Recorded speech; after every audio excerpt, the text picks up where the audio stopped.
Hey guys, welcome back to our channel. In this tech tutorial video, we're going to explain how you can create or make a table of contents inside your account on Evernote, for example, in your notes. So let us dive into this.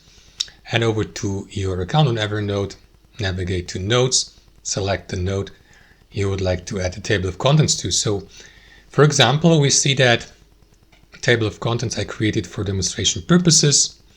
However, guys, let me create a completely new note to show you each step of the process. So let me navigate to that note here. So if you, for example, start by entering your first command here inside your note by pressing / and then enter table of contents, you will see the table of contents feature suggested below.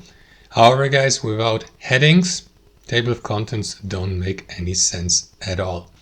So for obvious reasons, we will need to add these headings to our note first.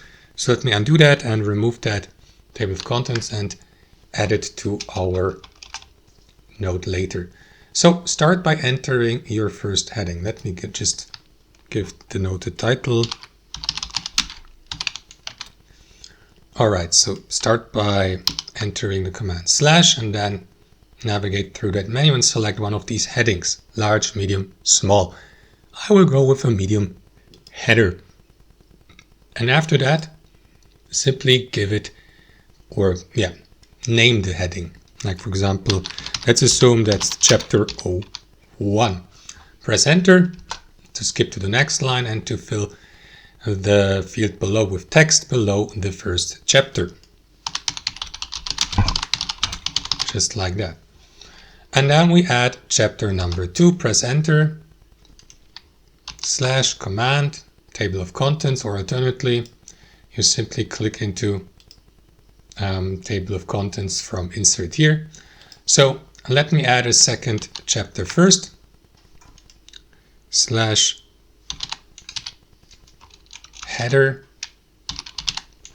medium. Make sure that you stick to the same style, which is you don't have to, of course, but this is what I'm going to do.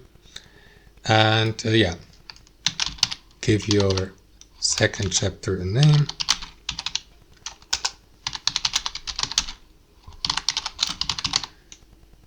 And last but not least, also chapter number 3. Click into insert here, select medium header,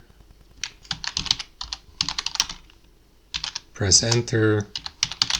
Some example text. So now we have our note divided into chapters. So if you'd like to summarize these or put these into a table of contents, skip to the next line by pressing enter and add the command / table of contents. And that is going to add these headings automatically to your table of contents, no matter where you position your table of contents. So of course, you can move your table of contents like any other item here on your note. And I'm going to move it to the top of that note because texts usually start with a table of content or they precede these chapters. And that's how it works. And alternately, guys, you can use that insert button here at the top for these headers and also for the table of contents. And that's it. Thanks for watching. Hope you enjoyed it, got some value from it, and we'll see you next time on our channel.